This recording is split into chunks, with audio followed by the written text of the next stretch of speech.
Sunny day, sweeping the clouds away. On my way to where the air is sweet. Can you tell me how to get to Sesame Street? Come and play, everything's a-okay.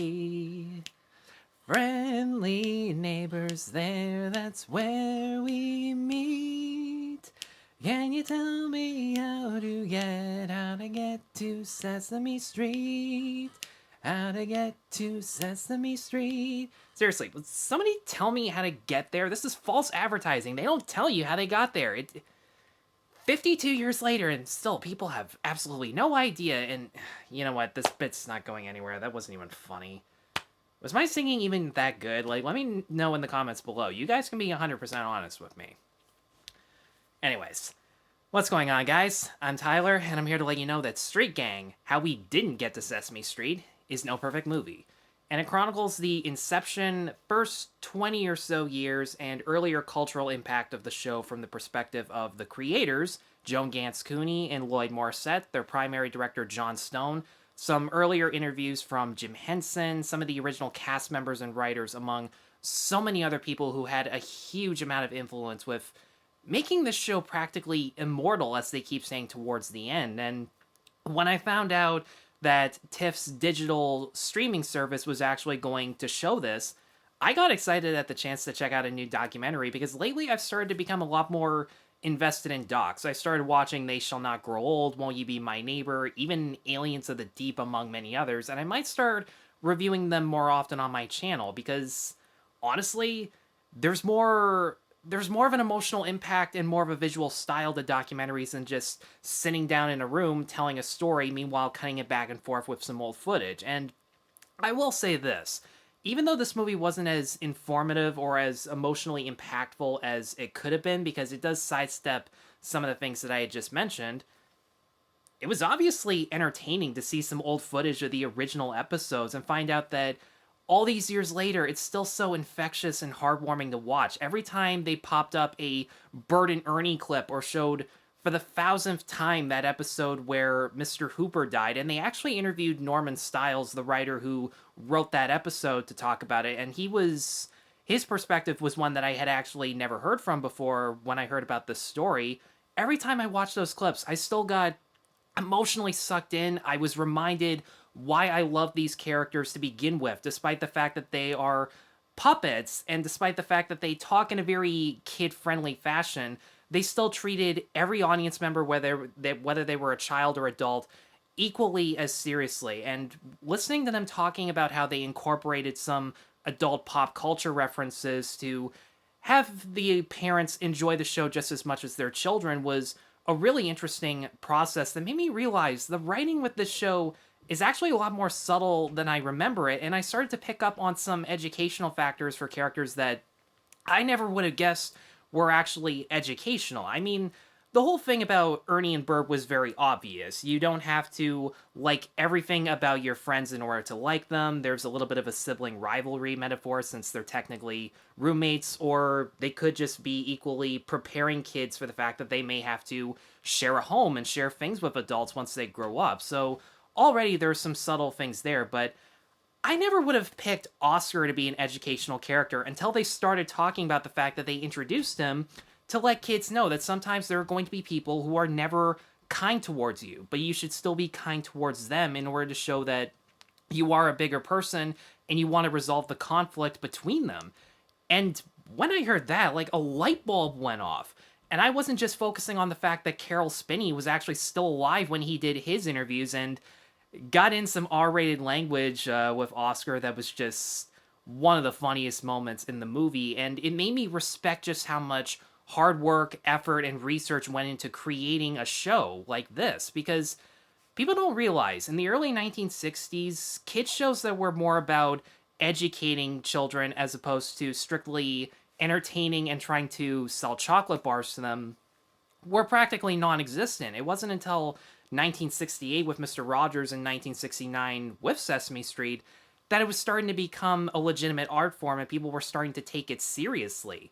I think one of the main key historical facts that I had absolutely no idea was that with inner city children in particular, they're 3 months behind on schoolwork before they even start school. And by the end of the year, they're about, well, literally a year behind. And yet they spend, on average, 27 hours a week watching TV. And the only thing they did more often than that was sleep. And during those 27 hours a week, they could recite so many jingles for Wonder Bread or even Budweiser.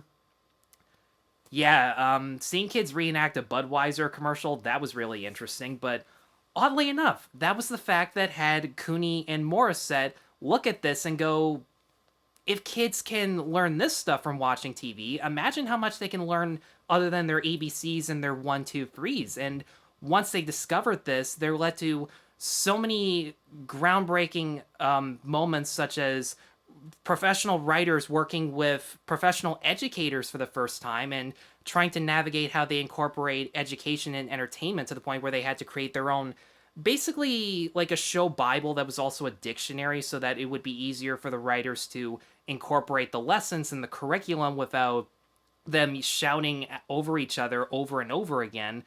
And also, they were given $8 million for the first year by the government.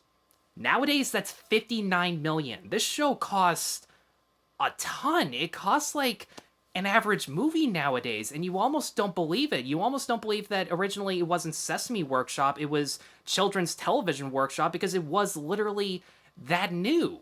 And, you know, obviously there were some controversies surrounding the show that I already had known about. I knew that a year in, the show was banned by Mississippi because they didn't think kids were ready for an integrated cast. I wish that wasn't a real quote, but unfortunately it is. What I didn't realize was ABC News. I couldn't help it. I went for a walk after I watched the movie to, like, gather my thoughts, and when I said ABC News, I'm just like, how did I not notice that? It just felt weird. But it wasn't until ABC News started interviewing white Mississippi kids who watched the show, loved it, learned a lot, and were not paying attention to a single thing about a kid's skin color that was one of the driving forces to getting the show back on the air in the state, and thank God for that. But when it came to personal setbacks of the show, there were some things that honestly hit me a little bit. It really made me question how much I view entertainment, because there are moments where the children of Jim Henson and one of the main songwriters talk about the fact that their parents would literally spend days on set and never come back home. I think Brian Henson said that his dad didn't even have an apartment in New York City, and it leaves you with this very conflicting thought where it's just like, well, I mean, this did lead to some of my favorite childhood moments and taught me a lot of lessons at the expense of this kid not having favorite childhood moments and favorite childhood lessons from his own father half the time. It really makes you wonder if it's sacrificing one for the many or if it's just Henson and the songwriter being a workaholic. So that felt a little uncomfortable, don't get me wrong. Also, this felt really weird too. I found out that Matt Robinson, the original Gordon, was two things. One, he was Holly Robinson Pete's dad, which I didn't know until her and her brother and their mom, his ex-wife, were being interviewed about his time on the show. I had no idea he was even a writer, because one of his most famous things that he's done on the show was create Roosevelt Franklin, I believe was his name. He was the first black Muppet who, through jive and scatting, taught his classmates about reading and writing. And I know what you're all thinking as I'm saying this, and don't get me wrong, you are not the only one. Parents were unbelievably pissed at Roosevelt's stereotypical behavior. They didn't really like the fact that he was constantly speaking in jive, and trust me, I totally feel that. I do give him credit for trying to demystify the stereotype by having his educational lessons be the focus.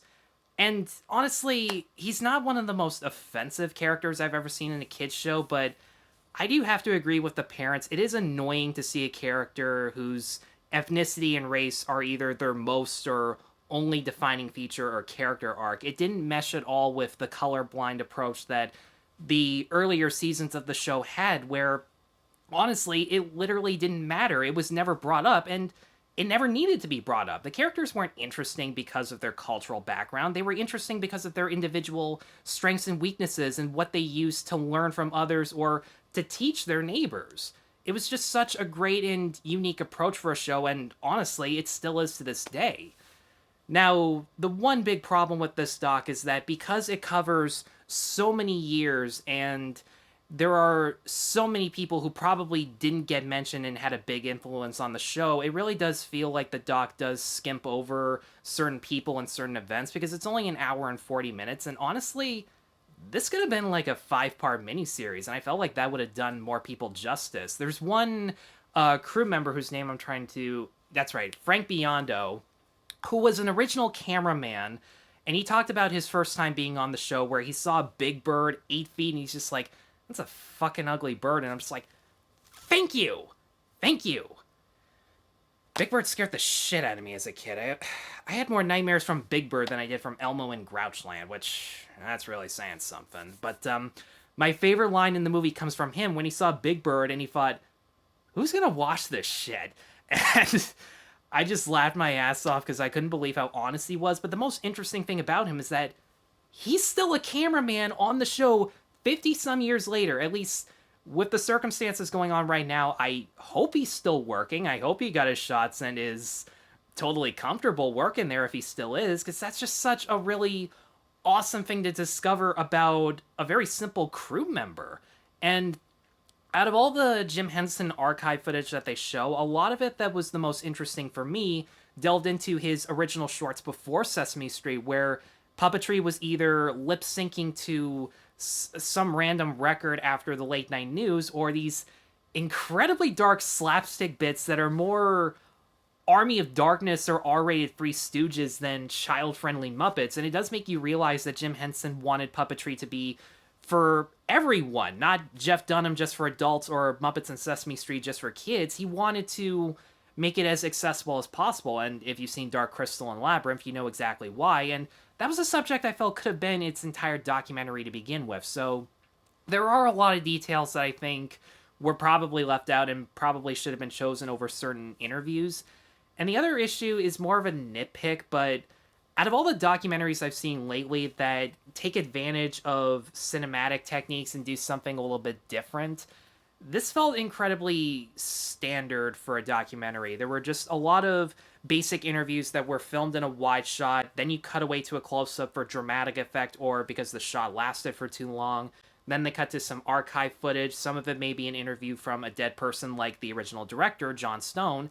And learning about him was awesome because he always felt that he didn't get as much credit as Cooney and Morissette, so I think this doc definitely does him justice. But in terms of cinematic techniques, the most I could find with this one was they show that clip of Jesse Jackson doing the I am somebody chant, and it zooms in from 4:3 to widescreen to show the cultural impact that so many of the other actors on the show had when they got cast, because roles like that were never offered to them. They were always gang members and hookers and such, which, out of all the things nowadays, it's sad that that's still a reality, but it's gotten better, and this show definitely had a big part in that, and they definitely highlight it, but I wish there were more cinematic techniques used to really draw us in, like Mr. Hooper's death, because honestly, I've seen that clip so many times in the exact same way. I felt like you could have spiced it up a little bit in the edit to make us still cry, even if we never did see the original episodes. But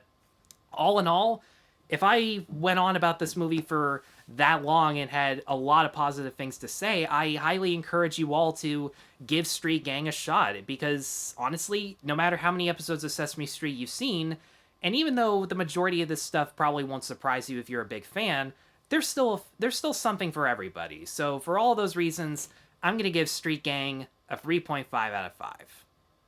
Guys, thanks as always for watching. Let me know in the comments below if you've seen Street Gang and what you thought of it. And what's your favorite Sesame Street doc? Because there's I Am Big Bird, the Carol Spinney story, and there's that one where Kevin Clash was Elmo. I'm curious if people still recommend it after everything that's happened to him, but In any case, let me know in the comments below. Be sure to stay tuned for more reviews, be sure to like and subscribe, and check out my other videos at Sharp Edge Cinematics. Now, everybody scram!